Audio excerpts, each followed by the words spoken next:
All right. We do have a few more people joining us, and I know it's exact 12 p.m. Cindy, no worries at all. You're doing just fine. I see you found chat, and that's wonderful.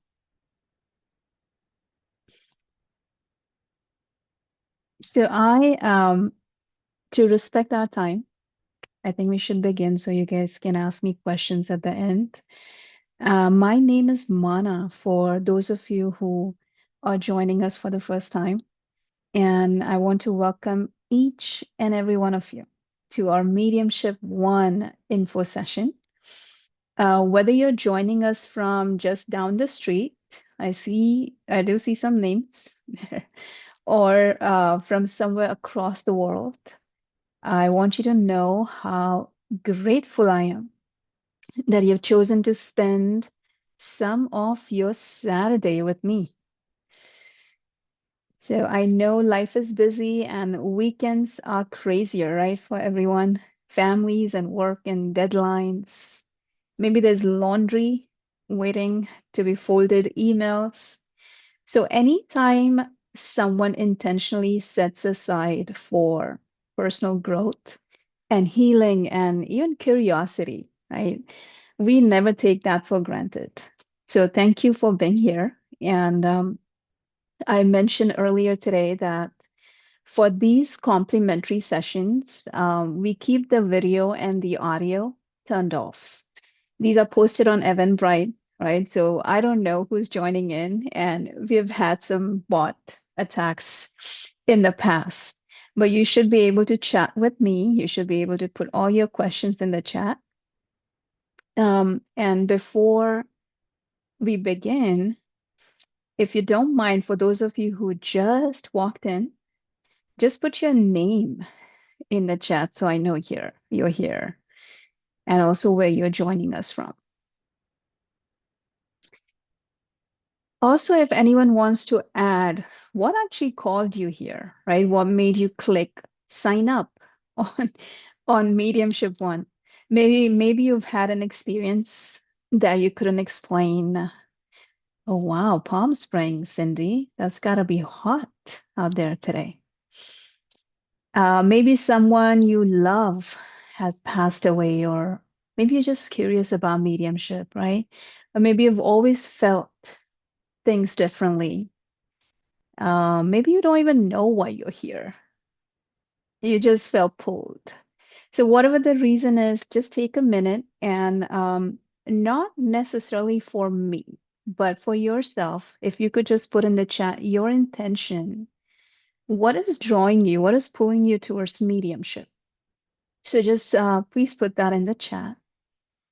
And one of the things I find fascinating is that no two people ever arrive in mediumship for exactly the same reason. Okay. And some people come because they want to communicate with a loved one in spirit. Some people are grieving, and some want to become professional mediums. Some are therapists, some of you may be nurses. Hi, Michelle. Some of you may be death doulas. There you go, Michelle. Death doulas and Reiki practitioners or psychics. We have had some scientists before. There was one particular person from Italy who was researching on brain consciousness, and he's taken classes before. And every now and then, someone joins because they accidentally clicked the wrong Zoom link. That could be it too. So, whatever brought you here, I'm really glad you're here. It's a little group this morning. Amazing. Thank you. Thanks for the chat. So before we begin talking about mediumship, I want to tell you why this work, why mediumship and death education means so much to me. The people often ask me, when did I become a medium?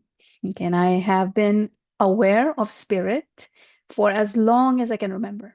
One of my earliest conscious experience of speaking with the spirit was when I was 6 years old. I was really young. And at that time, I didn't think anything unusual was happening. To me, spirit was just simply part of life. But as I grew older, I kind of shut it down. I realized that not everyone experienced the world the way I did, right? So we kind of get overwhelmed, especially if you don't have the support system, then you shut things down. And that's pretty much what happened with me. I shut things down for many, many, many years. And then something interesting happened. My mom became terminally ill after a very long battle with cancer. I'm talking 20 years ago now. I've been doing mediumship for about 20 years. And I became my mom's caregiver, right? And at that time, I was maybe like 18, 19. I was really young and I didn't know what a medium is. And I didn't know what the term death doula is. I wasn't trained, I wasn't certified. I was simply a daughter trying to love her mom through one of life's most, I guess, sacred transitions, right? And looking back at that now, I realized that that particular experience of helping her go through go through the final months of her life kind of shaped everything that followed for me. It taught me that death is not merely a medical event. It's not just a physical event, right? It's not even just a spiritual event.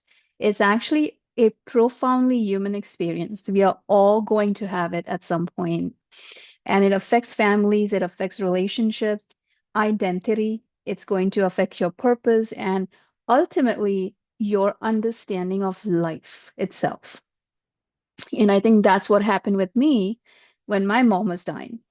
And then that experience eventually led me into death education, which actually includes mediumship, but it also includes grief support, it includes death education, death doula, and a lot of other things, consciousness studies, right? So today, I have spent about 20 years working with families and individuals navigating death and dying and grief and also spiritual transformation. You don't have to die to go through a transformation. And through all those years, there was one truth that has remained remarkably consistent for me. Love continues. Okay, connection is going to continue. Consciousness will continue even if you don't have a body, right? And that doesn't mean every question has been answered.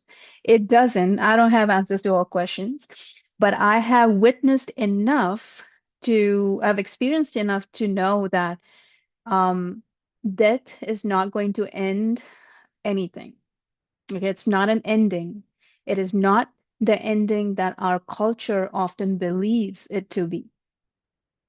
Um, I don't believe people accidentally find themselves in mediumship either.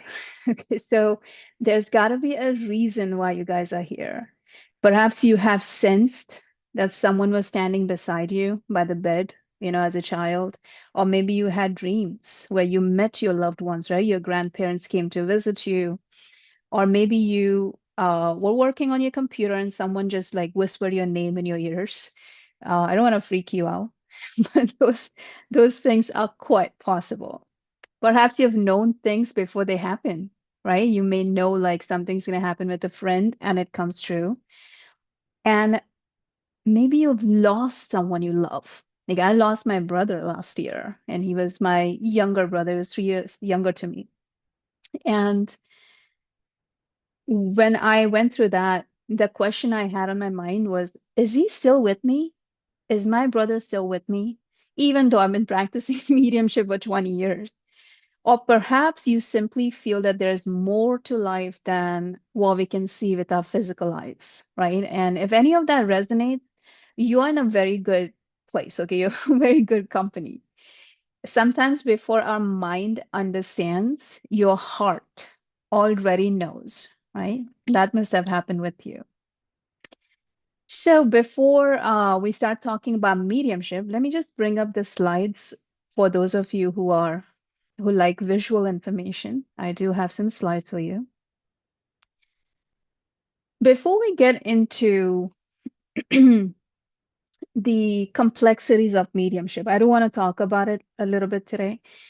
I definitely want to clarify something, right? This course, it's 12 weeks, and it's not about convincing anyone to believe in anything. I have zero interest in changing your belief systems. Whether you identify as super religious or spiritual or maybe skeptical, or simply just, you just want to know what mediumship is, right? You're all welcome here. And my role and our role as mediums um, is never to tell someone what to believe. Our role as mediums is to create an environment where we can explore, practice, question, and experience, and then decide for ourselves, right? Because ultimately, our experience is going to become our greatest teacher. You guys are going to have practice sessions, and every time you practice a reading, oh my God, it's going to blow your mind.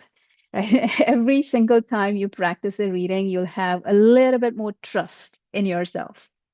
So, as a teacher, as a medium, there's nothing I can do to change your mind, right? Your own experiences are going to change your mind. So, what is mediumship? The word medium simply means that we are in the middle. Okay, we stand in the middle. And I don't want it to be a shallow definition either. So when I say medium, I'm not always talking about someone who speaks with a dead person. Okay, that is obviously included in it, right? But a medium to me is a bridge, right? You are a connector. You're like that straw, and water just passes through you.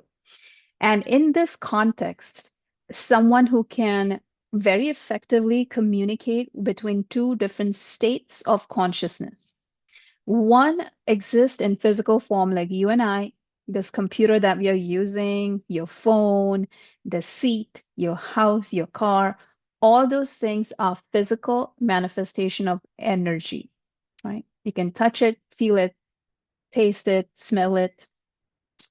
And then the other side of it is beyond the physical form. There is no body.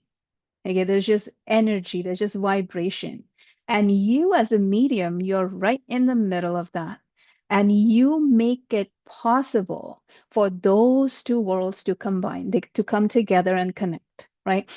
Mediumship is not about predicting the future. We don't do that. We don't tell you lottery numbers, okay? It is not about fortune telling. It isn't about performing. Mediumship is the art of quieting your mind. You quiet your mind enough that communication with spirit actually becomes possible. Because anyone, I know if you're asking this question to yourself, do I have to be naturally gifted? Can I do mediumship? Yes. Everyone can be a medium. Everyone. Okay. Did I just answer your question, Jessica? I see a little heart coming up. Spirit never really stops speaking with us.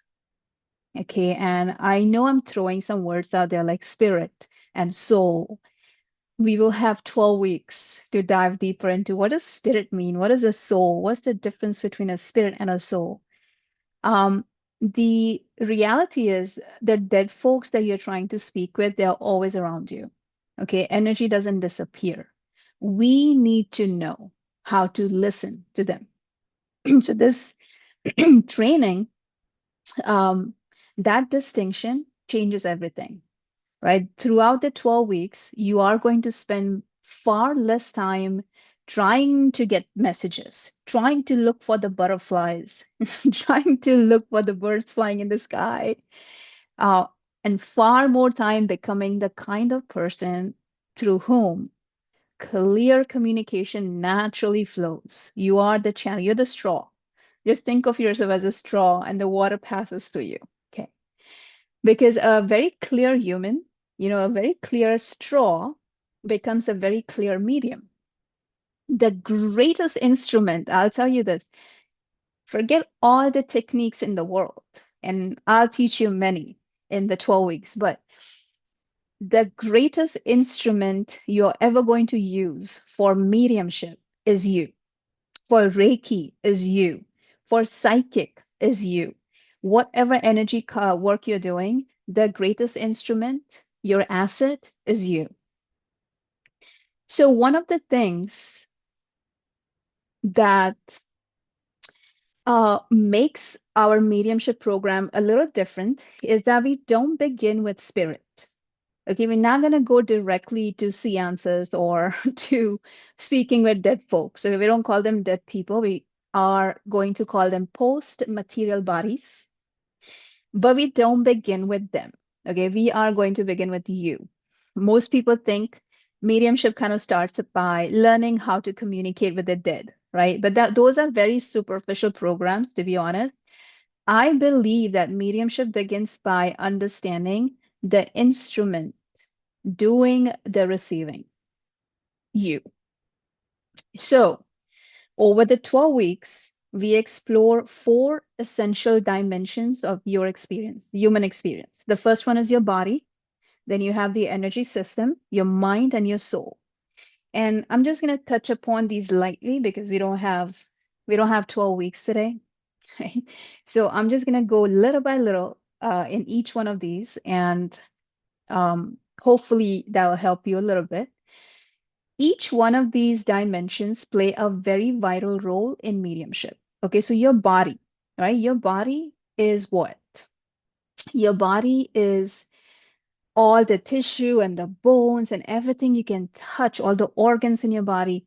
If your body is exhausted, your attention is going to suffer, right? If you're sick, if you're not feeling good, if your energy is scattered, your perception becomes inconsistent.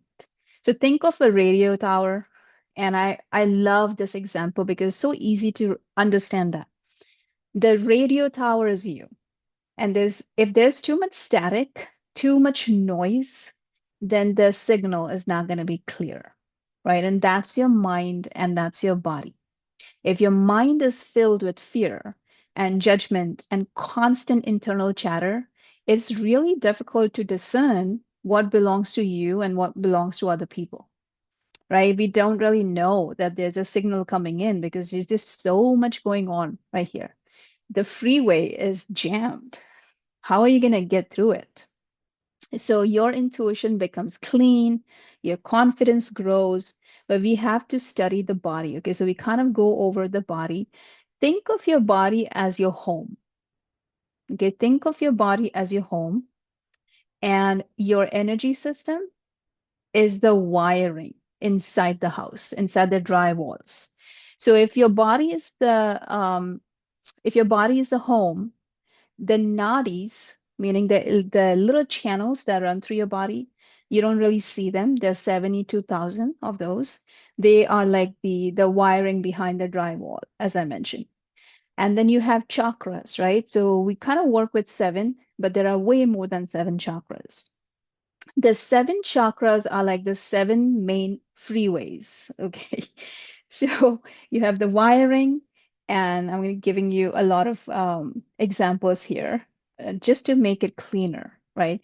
But your chakras are like the outlets where you plug in your appliances, and so essentially the wiring and the outlets can be damaged, right? You can have a broken wire somewhere, you could have a broken outlet, but the energy source, the power grid is outside of you. That's universal consciousness. So that never leaves you. That signal is always available to you. It's sometimes our wiring is faulty, or the maybe the outlet is broken, not working. So we study energy systems, we study your body, and um, the next thing is your mind, right? So this image that you see is actually your energy body, right? You see those chakras, you see little aura. You got to study all these things because this is how we build. I want you guys to understand how mediumship actually works before even trying it. Because if you don't understand, if you don't know the mechanics of flying, you may take off, but that flight's going nowhere, right? It's going to crash. So we spend some time, the couple of weeks, maybe 3 or 4 weeks, we spend the science behind mediumship. We go through your body, your energy system, boundaries, and then your mind. Mind is such a fascinating thing, isn't it? For many people, they kind of confuse the mind with your brain. But that's not what your mind is. Okay, your mind is not an organ. It's a dimension of your human experience. It has four different little elements to it that you see on the screen. The first one is your brain, so your intellect, right? So whether you are an accountant, a doctor, a lawyer, a medium, your brain, the training that we receive by going to school and reading books is stored in your intellect, which is why sometimes there are amazing intellectual people who are really stupid, right? They're not intelligent, they're just intellectuals. So that's your brain. And then you have your identity, which we call ahamkar, or your ego. That is your sense of who you are. I'm a woman, I speak like this, I sound like this, I'm the skin color, I come from this country. That is what you think you are, but that's not really who you are. But that's your ego. And not in a bad way. Like when I say ego, most people think, oh, that's, the self-centered you. No, no, no. Ego is just your how you define yourself. When you look into the mirror, who do you think you are? That's your identity. And then you have memory. Oh, the memory is a giant database of your soul. It has your past life memories, present life memories. You have your soul contracts in it, which is in between lifetimes. And then the biggest piece of your memory that people miss is ancestral DNA, things that you have received from your ancestors in this lifetime. Let's not even get to the other lifetimes. That would be too much, right? But this lifetime. So we do ancestral healing in your level 2 mediumship. Okay. But we're talking about level 1 for now. So that's your memory database. And then you have your chit or intuition. So in mediumship, the first three dimensions, your brain, your identity, and your memory needs to be in the back seat. And your chit or your intuition drives mediumship. Now, what happens for most of us, because we are so busy living our human experience, we are super attached to human beings and things and objects. The first three dimensions drive everything for us. We are constantly using our brain to analyze and judge everything. We are using our ego to kind of like feel accepted. And then obviously we have a memory. So every time you have to make a decision, your brain goes back into the database and extracts experiences. They may not have the answer for you, right? Your present situation may be completely different from your past. But when we use your memory, you're really using your instinct. Okay, you're going to use your instinct, not your intuition. So in mediumship, we got to use intuition, not instinct. So that's your mind. And then finally, your soul. So right now I'm teaching level 2 mediumship, and we were talking about the soul, right? And people kind of confused between the spirit and the soul. And I'm just going to make it really easy for you to understand this, because this is big for mediumship. So imagine, don't read the slide for a second. Let's stop share so you can hear me out. Let's say you come from universal consciousness, right? You come from an ocean of information. We all do. And then you choose this body. You choose this beautiful body, this life. You're in it. So your soul is inside this body. Your soul can identify two different ways. One is it can only live in human experience and be super attached to everything around it. Relationships, your home, your car, your job, all those things. That's living a human experience. Or your soul can live a higher self experience, meaning it is so connected to the spirit where you came from that you're not really attached to all the stuff here, right? You are making decisions from an intuitive core, which is attached to the spirit. And there could be a balance, right? We could live a balance where, yeah, we do have to live a human experience, which is why we are here. However, you can live an human experience from your higher self's point of view, right? Which is a little bit more detached from heavier emotions like anger and resentment and jealousy and, things where we kind of get stuck in life. And that's a higher self experience. So that's the difference between a soul and a spirit. There's one spirit for everything. We go back into that one big spirit, one big universal consciousness. And then we come back into these little bodies as different individual souls. So when you're working from the higher self perspective connected to the spirit, your life experiences are different than someone who is completely run down with the human self, right? The emotions that we feel every day, the anger, the resentment, the jealousy, the trauma, the abuse, whatever people have done to you or you may have done to them. When we get stuck in that, you're living your human experience. So not going to spend too much time on that, but that's the spirit.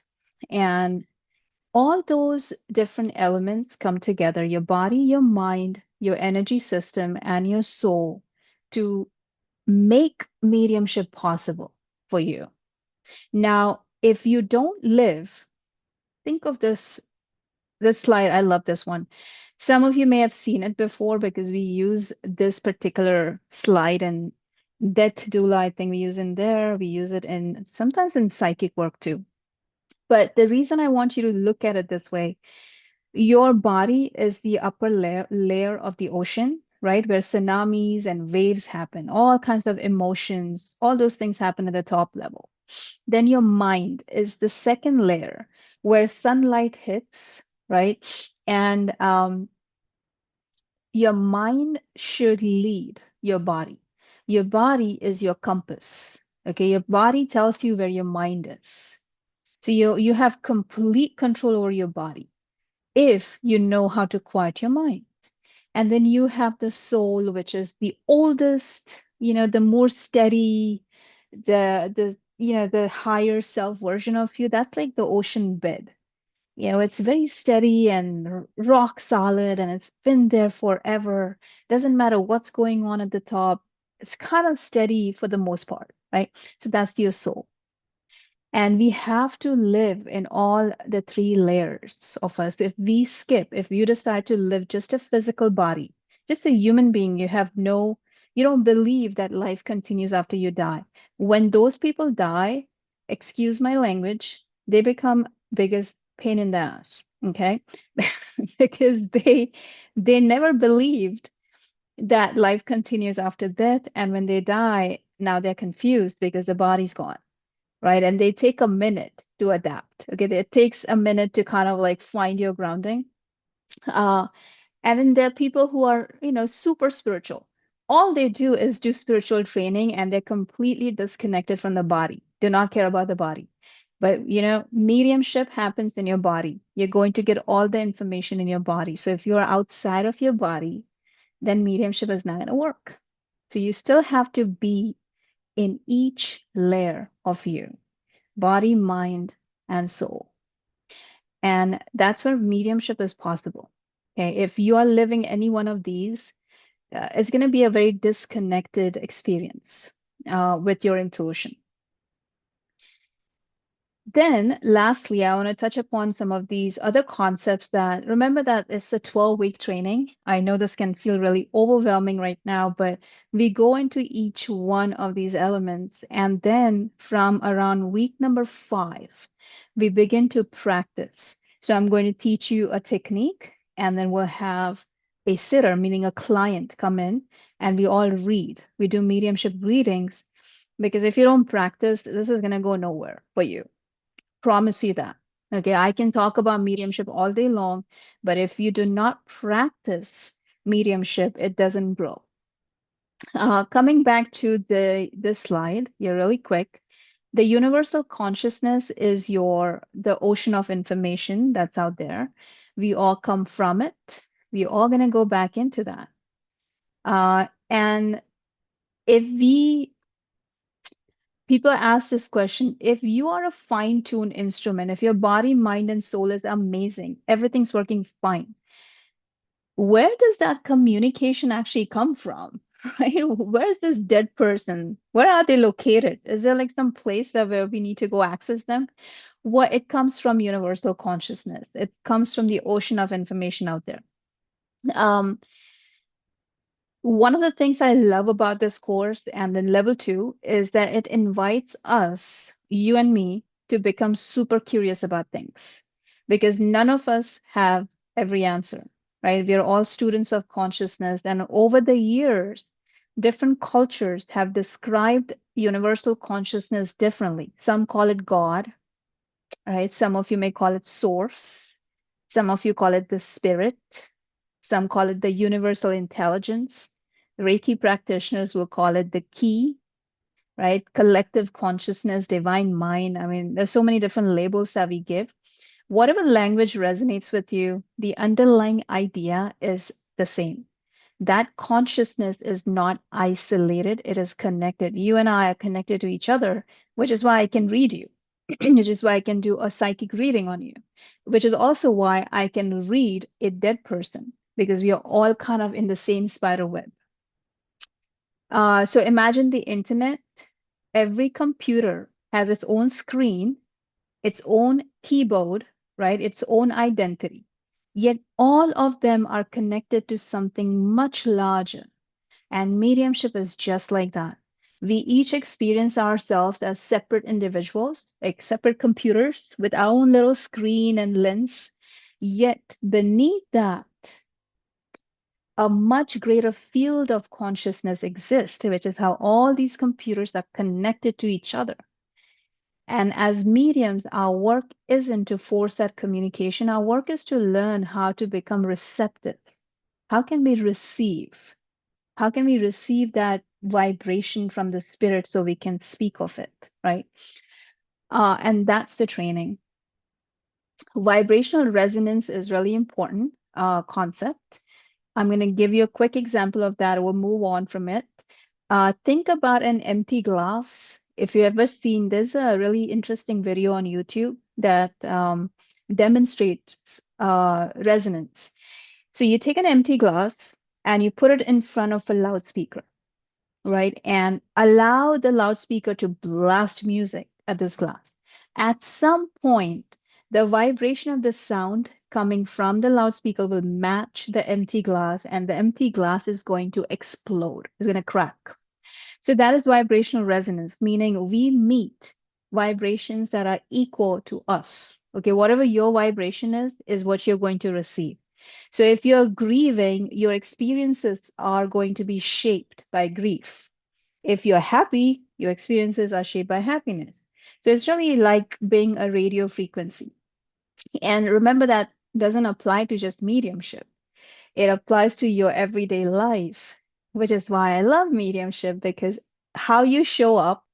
I was just telling our class this morning, the level two class, because we had a guest speaker on art of storytelling, how to demonstrate, right? And I was telling them how you show up outside of mediumship is also how your mediumship is going to be. So if you are a singer, if you work with music, if you listen to melodies and songs, your mediumship is going to reflect it.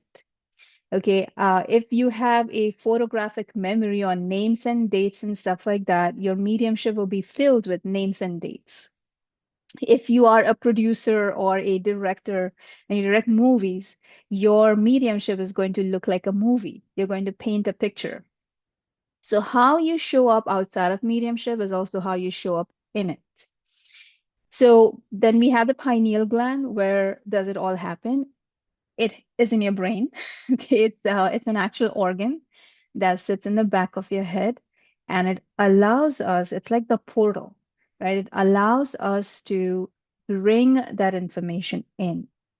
So once again, this is not something that is outside of your body. You literally have an organ that sits in the back of your head called the pineal gland that releases something called DMT, which gives you the altered states of awareness. So when you go through meditation or you're channeling, your pineal gland is helping you bring that information. But where is that information coming in? It's coming into your body. And how do you know you have the information? Through your clear senses.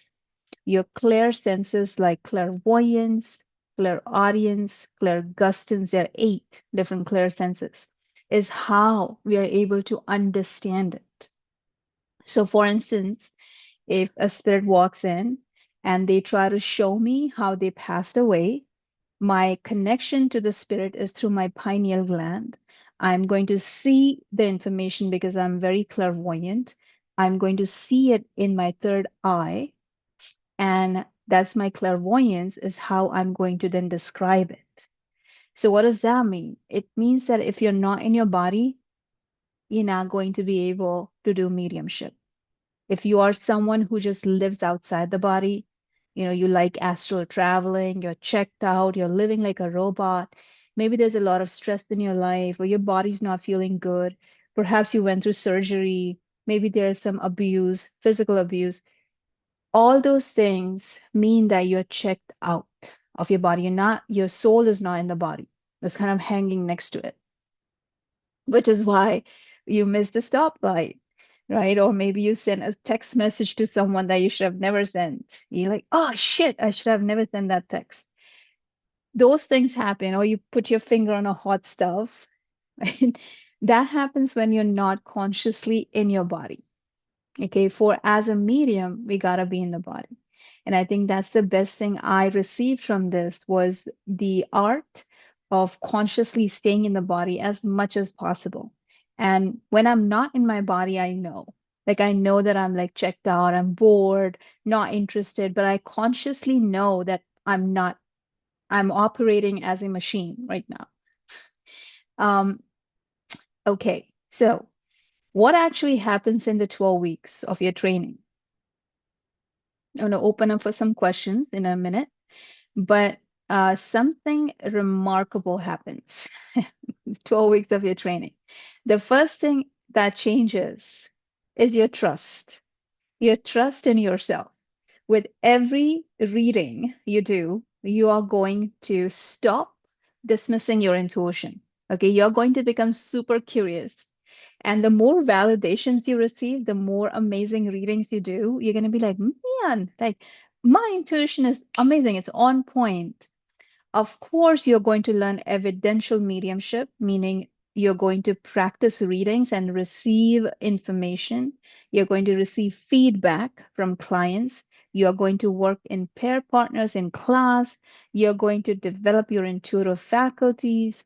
You are going to understand ethics and boundaries and protection and professional practice, which people who don't go through training, that's the biggest gap for them. You may be naturally gifted, but if you don't know how to create energetic boundaries around you, you're constantly channeling someone or like you don't even know who you're channeling, right? It could be a dark entity out there that you channel.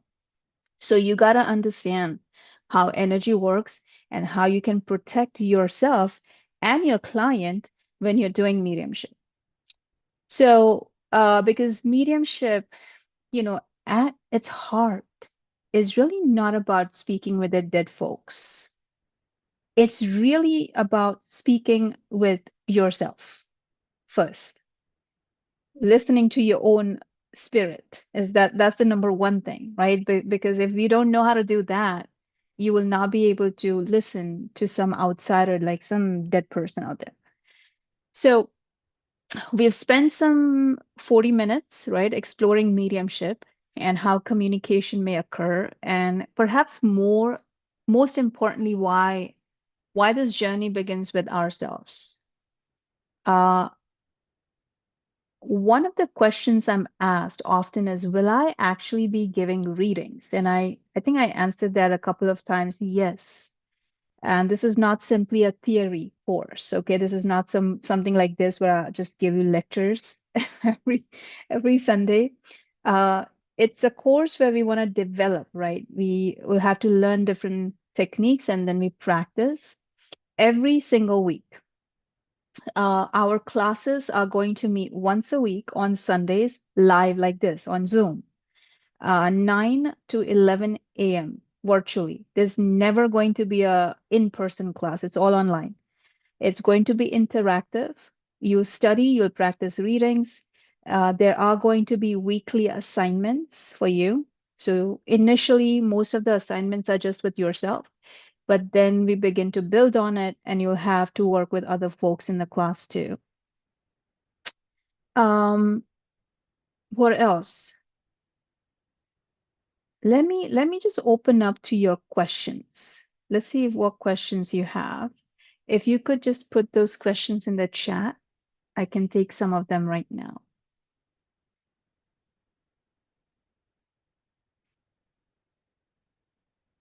People have asked me, I see this question coming in. It's a very fair question. What makes this mediumship program different? Love it. Well, I think one of the biggest differences is that I'm not going to give you any shortcuts because there are none with mediumship. I'm going to be very honest. We don't promise that everyone will suddenly become a professional medium in like 6 weeks, like that, because that's not how spiritual development works. And I'm sure everyone here knows that, you got, which is the reason why you're here. Instead, we are going to build a very strong foundation. We move very slowly. We ask questions. And another thing that's really unique is that once you complete your level 1, you are welcome to take it again for free as many times as you want. And I love it when people keep repeating it, because every time you do level 1 or level 2, there's new information that comes in, new exercises, new ways, new people come in. And mediumship isn't something that you master in 12 weeks. Okay, it's not going to be, if someone told you that you become a medium in 12 weeks, they're probably lying, because it requires a lot of practice, requires commitment, requires that you stay in practice. Most of my students, I was talking to the level 2 class today, and there's some folks who are doing it for the first time, level 2, but then there are others who have been doing it for 5 years now. And I was really surprised. There's someone who's been with me since 2018, and they keep doing 1 and 2, because you practice, you stay in practice, and you become an amazing medium as you do that. So every time students repeat the training, you hear something you missed before, right? So you notice something new every time. Let's see this question in the chat. Touching on something you mentioned earlier regarding being in the body. For the folks who have chronic health issues, mental health issues, ADHD, hormonal issues, and so much more, is it possible to learn how to ground and do mediumship despite these challenges? Or is mediumship something that would have to be tabled unless they feel better? You will begin to feel better through mediumship, because you begin to trust your body a little bit more every time.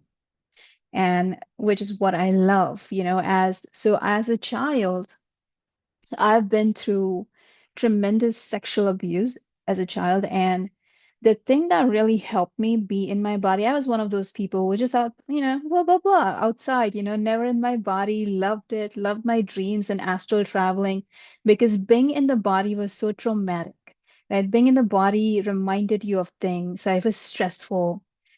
Medium, every time you do a psychic reading, but more importantly, mediumship reading, right? Every time you do a mediumship reading, you trust yourself and your body a little bit more. And that helps you with that issue. Um, that is true. It's very true. We have had people in class who have been extreme traumas and grief, and mediumship is actually a good medicine for that. Alex, did you question your role with being your mother's caretaker? That is such a great question. You know what? No, I did not.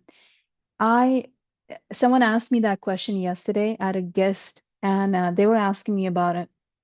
And I said when I was 18 or 19 when she was dying, and in the last 1 month, she was having experiences, right? So she was seeing spirits, and she would say things like, "Oh, look at them, they're standing there, or they're coming to take me," or and everyone else in the family was like, "Oh, she's just heavily medicated, she's just probably hallucinating or something." I never questioned it. I never questioned. I believed that she was seeing something or someone. And now I know. Back then I did not. So the our soul kind of knows it, and everything else is just the static, right? Everything else is the noise that makes you believe in things that you've been told instead of believing in what your soul really knows. And as you practice more and more readings, there is no option. There's no option but to trust. Okay, we did the mission statement of mediumship for CLI is choose trust over perfection. There's nothing like perfection. No perfect reading, no perfect medium out there. What there is an amazing a person who can create trust in the process for the sitter and the spirit. That definitely exists. The ego may feel like a victim. Did mediumship help your grief? Back then, Alex, I did not know I was a medium. I actually went to a medium after I came back, after my mom passed. I visited a medium, which was kind of my entry point into medium, like understanding, studying mediumship. And then obviously I studied, but I didn't know. I didn't have the language for it. I didn't have the verbiage for it, but I had the innate understanding of what I'm supposed to do for my mom, right? Obviously, there were things I could have done better. Now that I'm a death doula, I was like, oh shit, I could have done that. But I think I did fine. I was just fine. With grief, yes, 100% because now I have a ongoing relationship with my mother, right? I also, with Alex, for your particular question, even with your mom, what a beautiful soul, and we've spoken with her, and I always think of her, I always think of Joanna. Uh, because she studied mediumship as she was going through her health challenges, right? Which was incredible, which is really brave for me. Like someone who is actually going through so many challenges is actively studying mediumship. So I'm really happy, Alex, that you're kind of looking into it. It will definitely help you with grief and to reconnect with your loved ones on the other side. Any other questions, guys? Any other questions? So if you're feeling that this journey kind of resonates with you, our next level one is going to start on August 30th. Okay. And we meet on Sundays for 12 weeks. The timing is 9 to 11, all online. Michelle, will the course help us to identify our specific clair? That's an awesome question. Initially, yes, right? Because we want to know what your dominant clair is. But then the goal is to develop all eight. You want to get to all eight because communication doesn't just happen with like images, right? Sometimes you're going to just know things, or you may smell things, or you may taste things. So the goal is in those 12 weeks to really kind of hone into all of the eight clairs. Okay. Do I teach death doula classes? Yes, I do. Michelle was in the last one. The next one is going to be February of 2027, the doula class. But if you are interested in something before that, my favorite one, which kind of works with the death doula class really well, is the grief class that's coming out. And I'll put that here in the chat.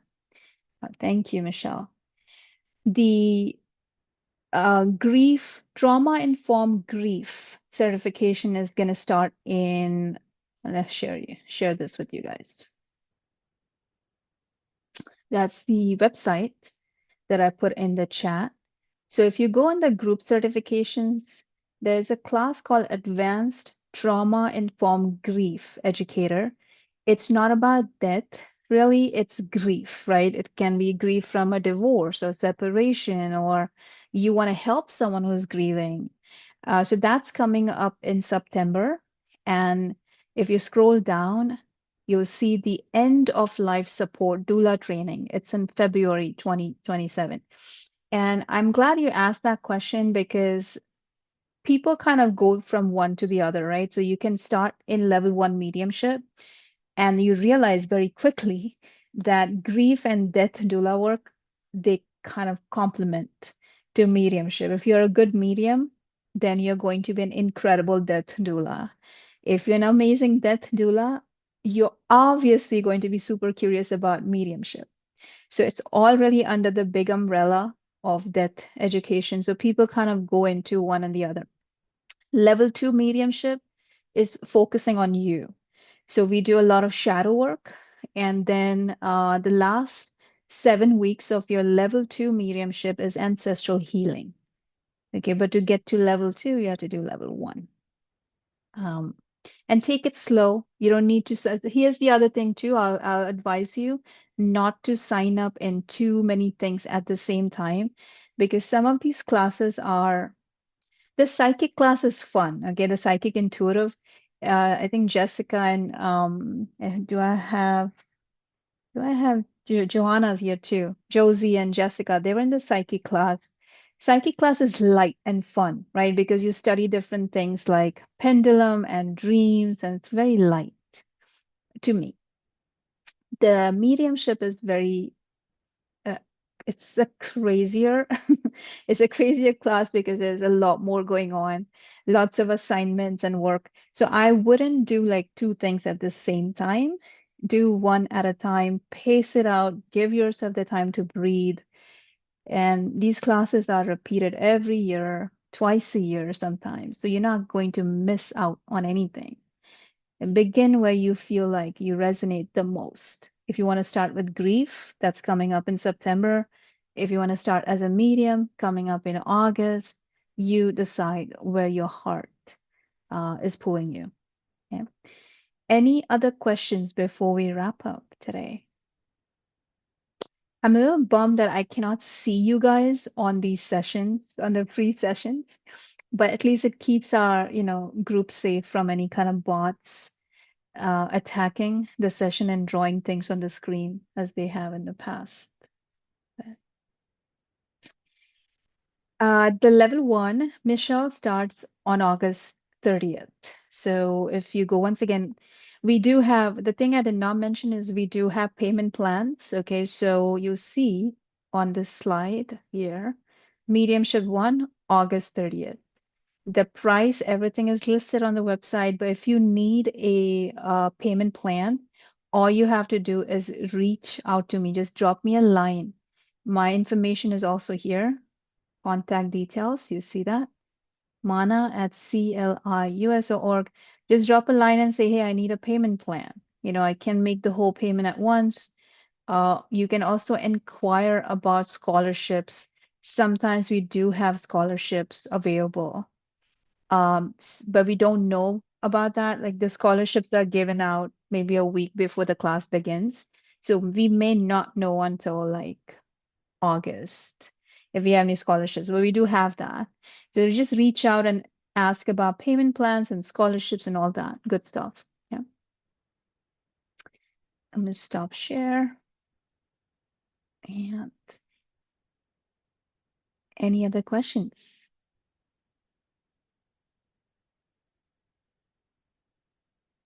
Let me see if I got through everything in the chat.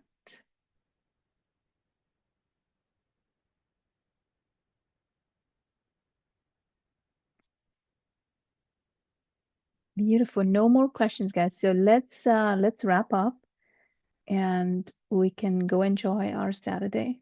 And hopefully I'll see you guys very soon. If you have any questions after this, please email me or send me a text and we'll get back to you. Thank you. Stay safe.